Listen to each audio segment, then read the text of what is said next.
The room is relationships. The room is you and me and everyone in America. What are you talking about? The room is different cookie cutter from Hollywood. Yeah, man, you never know. People are very strange these days. What's going on?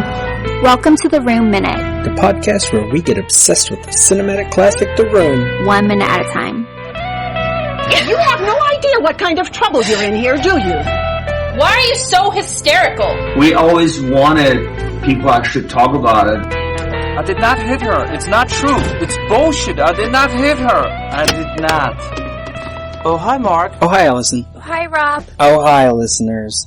We're here to talk minute 38 in which all this dealer/pimp business is forgotten, and Lisa calls Mark. There was dealer/pimp business? Chris R. We forgot about it is what I'm going for. Oh, I see. It was a video. I didn't get the joke. I am horrible.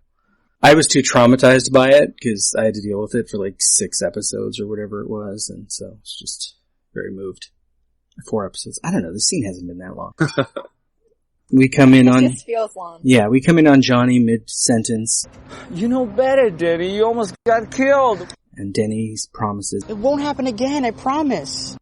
And then Lisa, as is the usual tactic for this movie, announces everyone's relationships for us, just as a reminder. Denny, you know that Johnny's like your father, and we're your friends. We're going to help you. Now, in the original script, she starts this with, I'm your older sister, Billy, and you know that Johnny is like your father, because, you have to announce everybody's relationships. Does Lisa have a father?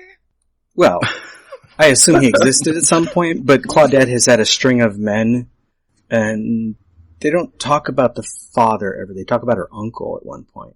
They do bring up her father. She said, I never wanted to marry or I didn't love your father. Oh, that's right. That's right. Yeah.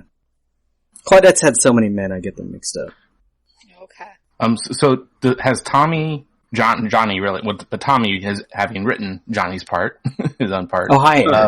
Hi, Robert. Does he ever have had experience consoling anyone? In reality? I mean, he's got this pretty crazy, in reality, yeah, right. He's got this pretty crazy, hair holding type of thing going on. Well, yeah, and second 9, it looks like Johnny himself is in physical pain from having to get that close to someone, so maybe not. I would hope, as a human being... As a human being. That he has consoled someone at some point.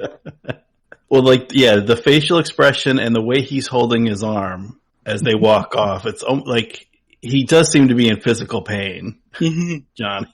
Maybe he just had appendicitis this day, and they just haven't told us about it. Although he's holding a hernia, and yeah, Greg Sestero writes many pages about the rooftop scene, so I think he would have mentioned if he had appendicitis that day. Although Johnny might not have told anyone; he's a very private person. He might have just left the set, and no one knew what happened. He's an enigma. Yeah. It's a mystery. It's a mystery wrapped in a riddle. that's just it. Not wrapped in a riddle either. No, just an enigma. just the enigma. No he doesn't have layers. Onions have layers. Right. He's more potato than onion in that respect. Now, the original script, Lisa leaves Johnny and Billy on the roof, and we jump forward to the scene that is minute 41 now, in which Denny and Johnny talk about going to a movie and how Denny has feelings for Lisa. Or Billy has feelings for Johnny, but we'll get to that version of things in minute 41. The very concept of an original script for this film, that this went through a process to arrive at this point. Well, it's also debatable that there was ever a full script, even though Greg Sestero says he read something that was complete, because on set, no one ever had it. They got a few pages at a time when their scene was coming up, and then Sandy Chaclair, the script supervisor, was piecing together an entire script as they went with all of his notes. So like the final season of Game of Thrones with the secrecy. Like, here's your 3 pages, that's all. Like, he had all the actors on set every day, Tommy did, because there was no schedule. And so that's how film shoots work. Yeah. They dismantled this rooftop set. I know it's complex and everything. But they had dismantled this set and then had to put it up again to film because he decided they needed a new scene on the roof, which was this scene. The Chris R scene, the second version, it was originally filmed in the alley, and then he wandered up on the roof. And I think it works better this way. Even though it starts weird. Yeah. Yeah, I agree. And it finishes normally enough. Oh, yeah. Actually, weirdly, this is one of the weirder transitions in the movie because usually we get cutaways to scenes of San Francisco. Here we get no transition. We just cut to Mark, really close. Mark being really cold to Lisa when she says, I miss you. and he's like, we just saw each other. I just saw you. What are you talking about? He's not wrong, but... He's not wrong. I just want to note that Mark has the exact same candle that Johnny and Lisa have. Well, because he bought it at Lisa's Etsy store. Yes. Yeah. So would have an Etsy store if this were 2012. Oh, we had a whole conversation about what she'd be doing if this were the present. She has an Etsy store. She might be a podcaster. We don't know. Something with computers. We don't know. Yeah. The computer business is really, really difficult. You're right. The computer business is too competitive. I'm guessing the scene is in the script, right? Yeah. But for some reason, they only filmed half of it. Like, the entire conversation, we just get close on Mark. Yeah, we don't see Lisa at all. No. In the script, this conversation comes right after they've had sex. Oh. So, when she says, like, I just saw you, he's talking about when they had sex, not the rooftop scene. I guess that would make more sense. And right before this conversation, Johnny has noticed that she's in a good mood. As for the actual conversation, Allison kind of got the best of it anyway. Like, she misses him and he's like, I just saw you. That's the tone of this whole conversation. I just wanted to hear your sexy voice. I keep thinking about your strong hands around my body. It excites me so much. She's fantasizing about his strong hands around her body and he's just like, is Johnny there? Yeah. Now we do get a setup in the script of Johnny going in to take a shower and that's when she calls Mark. I don't know why they never filmed that part or didn't include it. And afterward, we do get Johnny coming out of the shower and ask who she was talking to. She tells him she was talking to her mother, and she tells him that she tested for breast cancer, and now she's talking about dying. And Johnny says it's no big deal these days. Dying or Yeah, dying? She's like, what? I think they mean breast cancer. And Lisa says, no, I'm not worried. And then Johnny actually says, what happened last night? I don't remember anything. Did we make love? And Lisa says, you don't remember, you poor little thing? You don't remember when you hit me? What? And then he yells, and the original script descriptions, the taglines are fun. It's like Johnny is yelling. Hit you, I never would do that. Even if I was drunk, you must be kidding. It's not true, is it? Do you have a bruise? And she says, yes, it's true. And he vows to never drink again and pushes his food away because he feels sick. And she gets $300 from him to buy a new dress, and they talk about getting married. And he goes out to the roof to straighten out his head, which is where we come in next minute. So, there's a little more to their conversation. He does know about the breast cancer. But all we get in the actual film here is, Mark and Lisa, or Mark on the phone. Now, there's not a shot with Mark on the phone.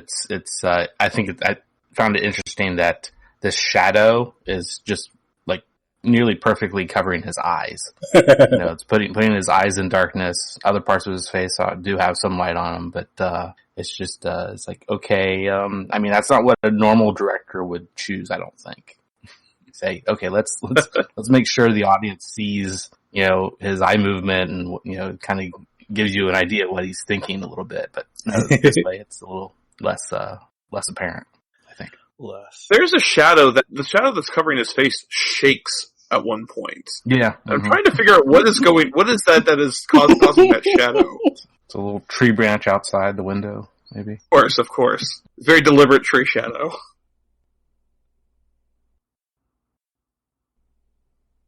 Sorry, I'm looking at the shadow now. Yeah, me too. I got stuck. I'm like, wait, what is that? It's a weird shaped shadow, too. Is that shadow maybe from another candle and it's flickering? Or no, it's just tree outside the window and it's moonlight. Yeah, it looks like, from the shape, it looks kind of not straight, so it's more like it's a tree out the window. Of course, there's no actual tree out an actual window, so I don't know. But that's like the most, this part of the minute, this scene, that's like the most motion, the most action, because otherwise the guy's just laying there holding a phone. Well, the camera does move around him a little. Yes. But yeah, and he's also most likely, for production purposes, laying on the exact same bed that Johnny and Lisa have had sex in. So that candle is literally the same candle that's next to their bed. I'm wondering if it's the same phone that he had in the car. It's too dark to see in the shadow. Yeah. So, not sure. They couldn't even go out and purchase a different candle. No, it shows up downstairs and upstairs in Johnny's apartment. So. They're all just really big fans. Right. Can we put together a sequence of how things were filmed based on how far down? Based on how the candle burns?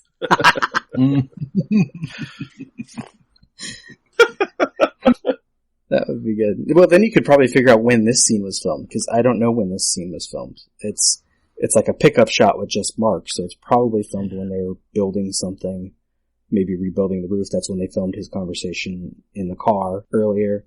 So it could be about that same time, which is a couple weeks into production, or it could be whenever. Just put a shadow on him and have him hold a phone. It's a simple setup. Yeah, it's probably Tommy reading Lisa's lines that Mark's reacting to. Well, it's probably her, because she had to be on set every day. Oh, that's true. Yeah, she was going to be there anyway. Yeah, for the car conversation, she was literally just standing next to the car saying her lines. So she's probably standing... That might be her shadow. Like, you stand... She's just like waving something in front of the light, see what she can get away with. Like, does it move with like a hand gesture that goes with what she's saying? That's what you need to check. And speaking of repetition, how many times does she say she loves him in this scene? Is it 3, 2, 3? I love you because I love you, but I still have feelings for you. I think she's starting to believe it. That she loves him? Yeah. I think she does. I don't think that he does. Oh, no. He'd probably have a better handle on that, because from what we know of him, well, actually we know nothing of either of them, but what we do know of her is that she got into a relationship with Johnny when she was really young, so she might not have any idea how any of this works. And she just finds his best friend attractive, and it stirred up feelings she didn't understand, and she just assumes they're love. Because she never felt those feelings for Johnny. Yeah, I mean, what she really just knows is this is not Johnny. This is just something different. Yeah. Maybe she's in love with the excitement. Well, yeah. It's like this is the first time she's actually been aroused. She doesn't understand. What are these? Or like the excitement of like cheating. Oh, certainly. It gives her something to do, because she doesn't have any clients in her regular job. She needs to go join Denny on his job. And she'd have something to do. His drug dealing job? I was thinking his prostitute job, but yeah. his gigolo job. Then she'd get lots of guys. Then she'd be excited all the time. He'd always come home happy, and Johnny would be like, I wasn't the one that made her that happy. Johnny wouldn't notice. Yes, Johnny probably would catch on. Notes from a midnight screening. Now, notes from a midnight screening are actually weird for this minute, because the audience doesn't do anything together in this minute. I noted random single people saying things. Like they're still workshopping this minute, I think. When Johnny said, let's go home, someone said, we are home. As soon as they cut to Mark, someone was like, why did you steal Johnny's candle? And bringing up a joke that the entire audience had several times in this movie. When Mark asked, why do you do things like this? Someone screamed out, because she's a woman. And when Mark says, I do care, someone said, I care a great deal. Yeah, echoing some wording from last minute. But otherwise, the audience doesn't do much in this minute. They're just enjoying, I guess, the love on display in this scene. You know, Johnny caring for Denny and Mark not caring for Lisa. Just enjoying looking at Mark's handsome face. Well, yeah. You got mood lighting. You got a close-up on... I had to think about it. I was like, is he the most attractive person in the film? Maybe. Yeah. Yeah, maybe. He's got hair. Yeah. Yeah. Although he's got attached lobes, which I'm not a big fan of the earlobes, but... I noticed that for the first time rewatching it today. It creeped me out a bit. They are featured, or the one is featured prominently in this minute. I didn't even notice that. Yeah, it's very well lit. Yeah. Sean should have been here for our conversation about Claudette's ears. We'll never not notice it now. No. Now I can see it. Just like Claudette, I didn't notice her ears are huge until it was pointed out while recording, and I'm like, wait a second. Now I see it every time she's on. Yeah. Well, I'm paying attention. On Her Majesty's Secret Service was on television yesterday, or a couple days ago, and I was watching it, and there's this whole thing where, like, Blofeld is trying to get recognized as, like, some duke or earl or, you know, some hereditary title, and then Bond goes undercover as a genealogy expert, and one of the features of the family, it's known for their small earlobes, and apparently Blofeld had like plastic surgery to shrink his lobes to make him, so that he fits the profile of this noble family. And it just, it's Bond. It doesn't make any sense, but I'm like, oh, earlobes, okay. Yeah. So it's in my head now. But does it mean anything? Is that a real surgery? You can get plastic surgery on pretty much any part of your body, yeah. I'm sure it is, yeah. Okay. Any more notes on the content of this minute? We're just building up to Friday is all we're really doing this week. Yeah. It's all about. Well, just Lisa's final okay. Okay. Like, it just, shouldn't there be like emotion, because she calls him darling and he says, don't call me that. I have to go now. I'll see you later, darling. Don't call me that. Okay. Okay. It's like he just said, I don't feel like pizza for dinner tonight. Okay. She already ordered a pizza. I already ordered pizza. Exactly. Well, I think all these people. No, that's because she's a what woman. she should have said is he's like, don't call me that. Be like, I already called you that. I already called you that. You can't even say that. It already happened. Oh, fine. Then we should move on to Friday. Well, for us. Listeners, you're going to have to wait 2 days. Eric, tell the listeners who you are. Yeah, I'm Eric Nash, and I do these other podcasts that are pretty similar to this very minuscule looking at things and so forth. I went over them all yesterday, but I'll just give my Twitter handle today, at Lucky Mustard, and then Instagram even, at Lucky Mustardine. Just add the ing, because some bastard stole. Have you hunted him down? My fairly unique name out from under me. Came to the gram late. Sean, who are you? I'm Sean, and you can hear me on minute 5 of The Room Minute. Among others, yes. Among others. This is what, your third time with us? Minute Yes. 5. Yeah. We'd like repeat viewers here. Or viewers? Repeat guests here. Who is watching us right now? Denny. Philip Haldeman. Denny. And Brian.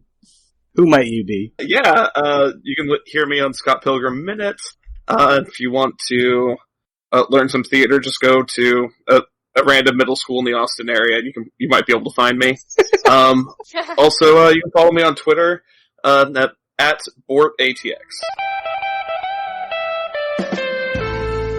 So it's nothing wrong when people make fun of the project, in this case, The Room. The Room Minute is a production of Lemming Drops Studio.